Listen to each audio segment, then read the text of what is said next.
히브리서 9장 옛 언약의 예배.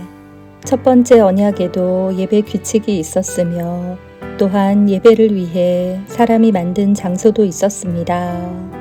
먼저 성막이 세워졌습니다. 성막의 앞부분은 성소라 불렀습니다. 그곳에는 촛대와 빵이 놓여진 상이 있었는데 하나님을 위해 거룩하게 예비된 것이었습니다. 휘장으로 가려진 성소 안쪽에는 지성소라고 하는 작은 방이 있었습니다. 그곳에는 향을 피우는 금제단과 금으로 입혀진 법궤가 놓여 있었습니다. 법궤 안에는 만나를 담은 금 항아리와 아론의 쌍난 지팡이 그리고 옛 언약이 새겨진 돌판이 들어 있었습니다.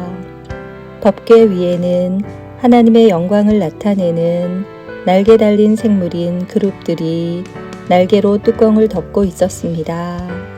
그러나 지금 이런 것들에 대해서 일일이 다 말할 수는 없습니다.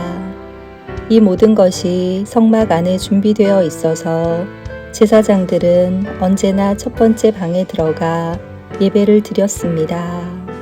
그러나 두 번째 방에는 오직 대제사장만이 1년에 한 번 들어갈 수 있었습니다. 또 대제사장도 피 없이는 결코 그곳에 들어갈 수 없었습니다.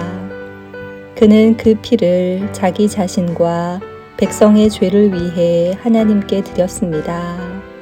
이것은 그들이 모르고 지은 죄를 위하여 드리는 것입니다. 성령은 이것을 통해 옛 성막 제도가 그대로 남아있을 때는 지성소로 들어가는 길이 아직 열려 있지 않다는 것을 보여주셨습니다. 이것은 현재를 위한 비유입니다. 예물과 제사로는 예배드리는 자의 마음속까지 깨끗하게 할 수 없습니다. 이것은 단지 먹고 마시고 여러 가지 몸을 씻는 등의 예식으로서 하나님의 새 법이 올 때까지만 적용되는 것입니다. 새 언약의 예배. 그러나 그리스도께서는 지금 우리가 가지고 있는 좋은 것들의 대제사장으로 오셨습니다. 그는 더 크고 완전한 성막에 들어가셨습니다. 그것은 사람의 손으로 지은 것도 아니며 이 세상에 속한 것도 아닙니다. 그리스도는 단 한 번 지성소로 들어가셨습니다. 그분은 염소나 송아지의 피가 아닌 자신의 피를 가지고 지성소로 들어가셔서 우리를 죄에서 완전히 자유롭게 해주셨습니다. 염소와 황소의 피와 암소의 죄를 부정한 사람에게 뿌리면 그 육체를 다시 깨끗하게 할 수 있습니다. 그렇다면 영원하신 성령을 통해 하나님께 자기 자신을 완전한 제물로 드린 그리스도의 피는 어떻겠습니까? 그의 피는 죽음에 이르게 하는 행동에서 우리 마음을 깨끗하게 하고 살아계신 하나님을 섬기는데 부족함이 없도록 할 것입니다. 그러므로 그리스도께서 새 언약의 중보자가 되셨습니다.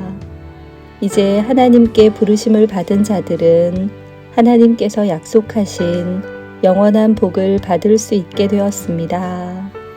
옛 언약 아래에서 살던 사람들을 죄로부터 자유롭게 하기 위하여 그리스도께서 죽으셨기 때문에 사람들이 그 축복을 누릴 수 있게 된 것입니다. 유언의 효력을 나타내려면 그 유언을 쓴 사람이 죽었다는 사실이 증명되어야 합니다. 그 사람이 살아있는 한 유언은 아무 쓸모가 없습니다.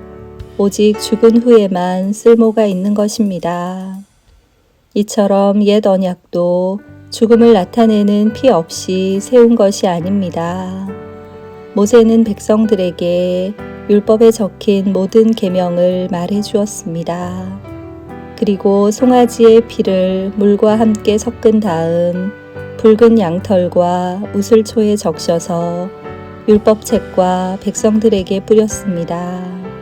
그리고 이것은 하나님께서 여러분에게 순종하라고 명령하신 언약의 피입니다 라고 말했습니다. 모세는 성막과 예배에 쓰이는 모든 물건에도 그런 방법으로 피를 뿌렸습니다. 율법은 거의 모든 것이 피로써 깨끗해지며 피 흘림이 없으면 죄의 용서도 없다고 말합니다. 그리스도의 죽음으로 죄가 깨끗해졌습니다. 하늘에 있는 참된 것들을 모방한 이 땅의 모형은 동물의 피로 깨끗해져야 합니다. 그러나 하늘에 있는 것들은 더 좋은 제물이 필요합니다. 그리스도께서는 사람이 지은 지성소에 들어가지 않으셨습니다. 그것은 참된 것의 모형일 뿐입니다. 그리스도께서는 하늘에 올라가시고 그곳에서 우리를 도우시려고 하나님 앞에 서신 것입니다. 대제사장은 1년에 한 번 자신의 피가 아닌 동물의 피를 가지고 지성소로 들어갑니다. 그렇다고 그리스도께서 자신을 제물로 드리기 위해 매번 하늘로 올라가신 것은 아닙니다. 만일 그래야 한다면 그리스도께서 세상이 창조되었을 때부터 고난을 자주 받으셔야 했을 것입니다. 그러나 그리스도께서는 단 한 번 오셔서 자신을 제물로 드림으로 모든 죄를 깨끗하게 하셨습니다. 사람들은 모두 한 번은 죽습니다. 죽은 후에는 심판이 우리를 기다립니다. 그렇기 때문에 그리스도께서는 자신의 몸을 한 번에 드려 많은 사람의 죄를 없애주신 것입니다. 그리스도께서는 다시 오실 것입니다. 그때는 죄를 없애기 위해서가 아니라 그리스도를 기다리는 자들에게 구원을 주기 위해 오시는 것입니다. 아멘.